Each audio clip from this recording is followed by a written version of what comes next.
Bueno, seguimos con el texto de Raimondi, seguimos haciendo estos recortes sacados un poco de contexto a partir de los cuales nosotros vamos a pensar a la literatura en términos generales, cuando sabemos Raimondi está pensando específicamente en la literatura Gambarota. Pero bueno, haciendo este juego un poco para recuperar como un repaso algunos conceptos teóricos. Fíjense en la página 4 a la izquierda, Raimondi dice operar con la lengua y contra el orden de la lengua. Esa sería la operación de Gambarota. Yo acá no dejo ni 2 segundos, obviamente se nos despierta la idea del desplazamiento de Barthes con respecto a las formas tipificadas, pero decíamos hace un rato también Shklovsky, la poesía como la transgresión del ritmo prosaico, ¿no? Casi que no amerita hacer ningún ejercicio, está muy claro, operar con la lengua y contra el orden de la lengua. Esto lo estuvimos viendo en los distintos momentos, en los distintos textos teóricos, sobre todo con Barthes, sobre todo con Shklovsky, ¿no?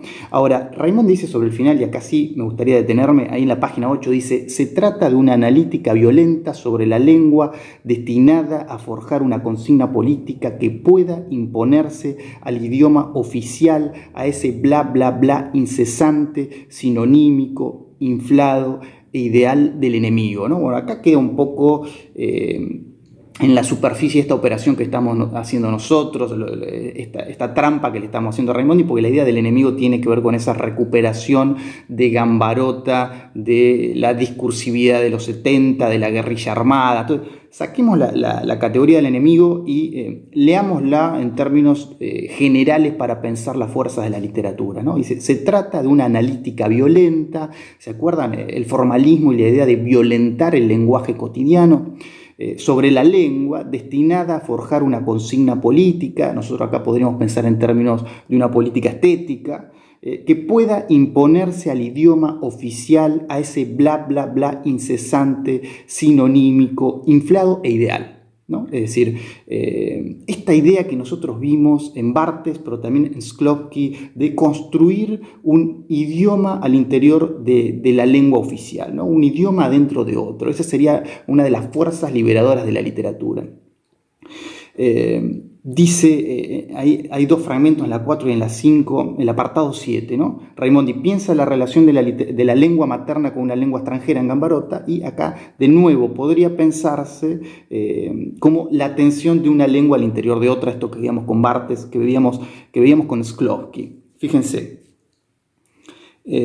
Página 4 y luego la página 5. En la página 4 dice la amnesia del afásico. Esto tiene que ver de nuevo con la lectura específica que está haciendo Raimondi de Gambarota. Digo, en un momento él trabaja sobre la afasia, sobre la incapacidad de hablar, que aparece ahí en uno de los poemarios, y esto está en el artículo. A quien le interese la poesía de los 90, a quien le interese Gambarota puede ir y revisarlo, por supuesto. Nosotros vamos a sacarlo de nuevo, decía, un poco de contexto. Dice, la amnesia del afásico en relación a su lengua materna está en relación directa al aprendizaje obligado y dominio cabal de otra lengua, ¿no? Dice un poco más adelante, la escritura de Gambarota, podemos sacar de Gambarota, está fundada, es decir, la escritura literaria está fundada en la experiencia de la posesión de 2 lenguas, ¿no? Acá podemos pensar a Barthes, acá podemos pensar a Shklovsky. Dice, ambas desajustadas respecto al contexto, ambas atravesadas por un acento raro.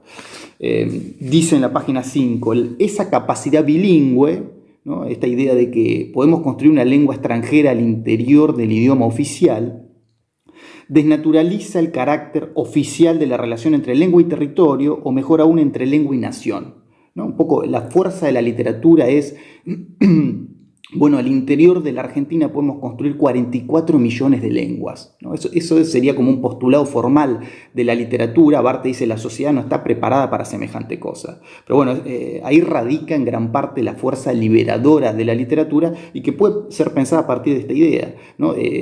Desajusta el término de la nacionalidad. Si yo puedo construir mi propia lengua al interior del castellano, al interior del español bonaerense,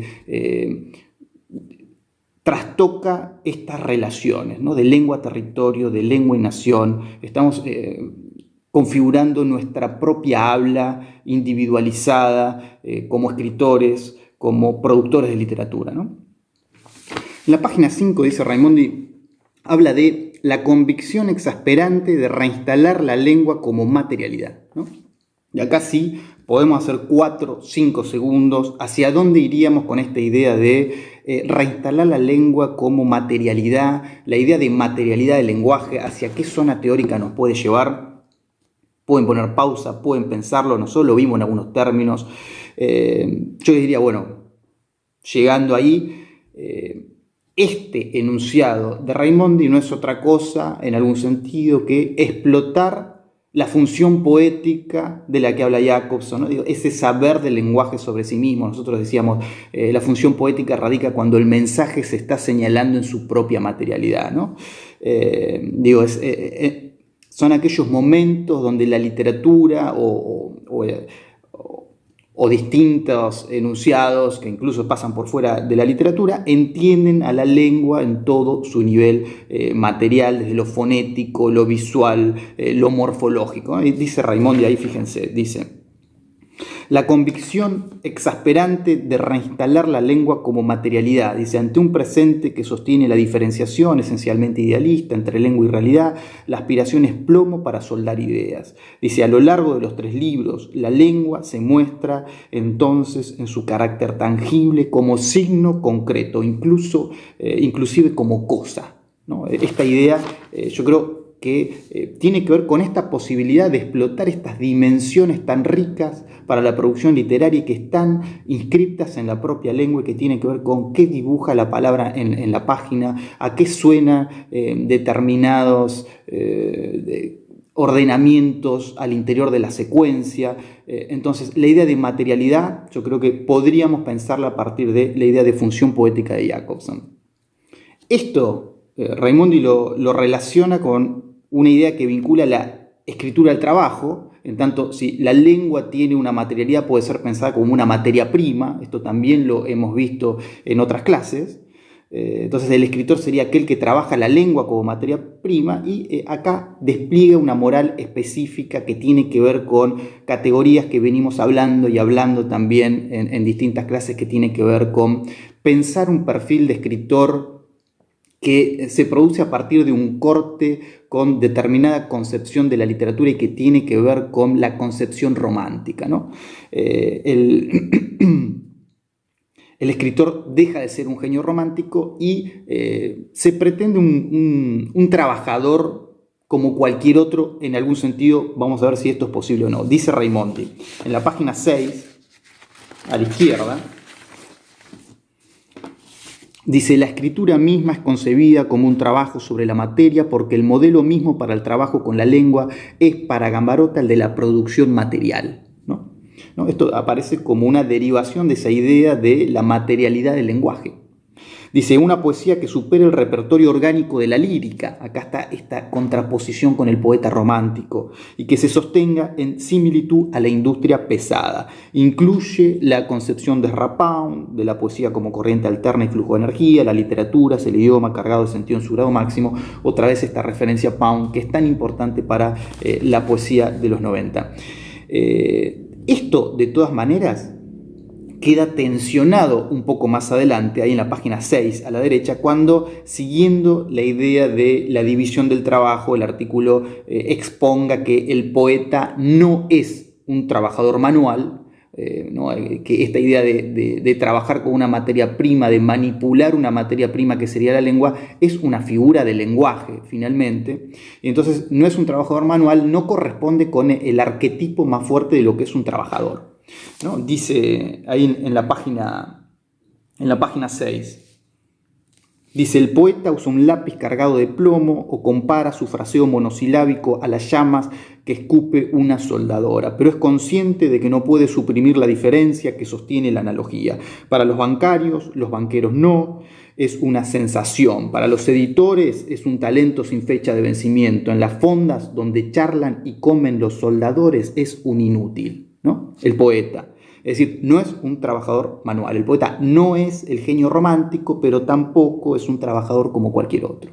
Quedaría ahí en una especie de limbo, que justamente no es el limbo del romanticismo, sino un limbo conceptual, ¿no? Un adentro, afuera, ser y no ser. Ahí hay un problema del escritor en la época contemporánea, diríamos, ¿no? Pues en la página 5 a la derecha, Raimondi recupera una frase de Marx y Engels para pensar la conciencia práctica y sirve, ahora sí, volvemos a esto que veíamos en el comienzo y que es el gran aporte del texto de Raimondi para nosotros, que tiene que ver con el esquema circular. Vamos a cerrar con esto, de nuevo a pensar a Raimondi un poco en su especificidad del concepto que nos trae más allá de este juego, ¿no? Este movimiento circular que va de la lengua a lo social y viceversa, ¿no? Dice en la página 5, dice: en Gambarota la lengua es esa conciencia práctica de la que hablaban Engels y Marx en la ideología alemana. El lenguaje es tan viejo como la conciencia. El lenguaje es la conciencia práctica, la conciencia real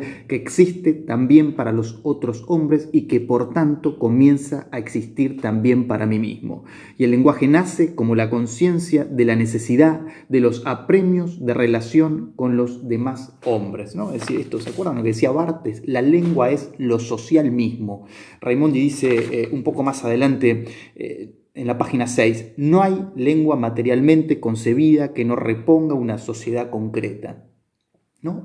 Esta idea del círculo que vincula las cuestiones lingüísticas con las cuestiones sociales, en ese movimiento de salir de la lengua para encontrar elementos lingüísticos que nos introducen nuevamente en esta idea de una lengua que decíamos nosotros va a ser trabajada como materia prima. Acá aparece en este aspecto que queda vinculada a lo social de manera intrínseca. La cuestión lingüística es en sí un problema social, ¿no? Ahí empezamos a entender cómo está construido este círculo del que habla Raimondi, ¿no? En la página 6 dice: Puntum señala el trastorno histórico como un trastorno político, que es a su vez un trastorno económico, que es a su vez un trastorno lingüístico. También es, por supuesto, un trastorno literario, ¿no? Sirve para pensar aquel movimiento de nuevo. Lo social, que es también lo histórico, lo político y lo económico, es un problema de la lengua y en nuestro caso es también un problema de la literatura, ¿no?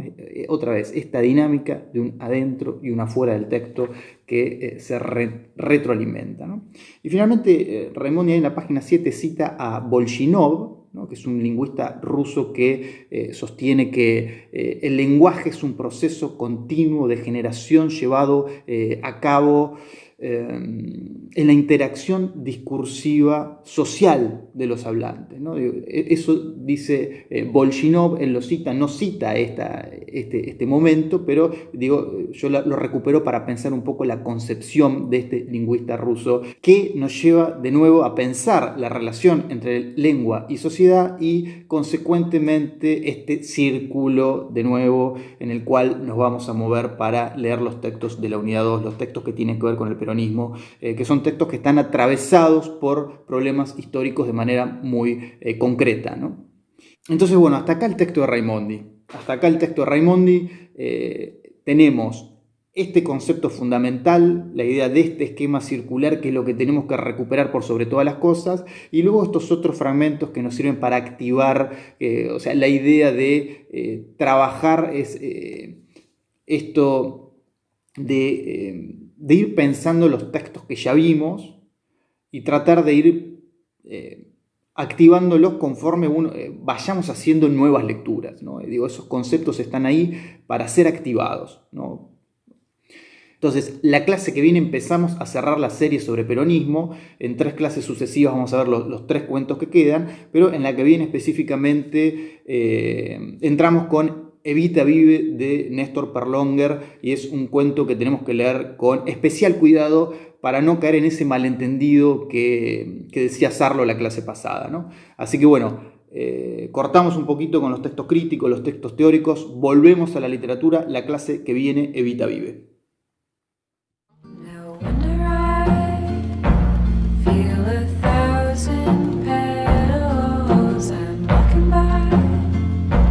Cherry blossoms in the sky. It's my favorite song. Feels exciting So to happy. be living. No wonder I feel so tired.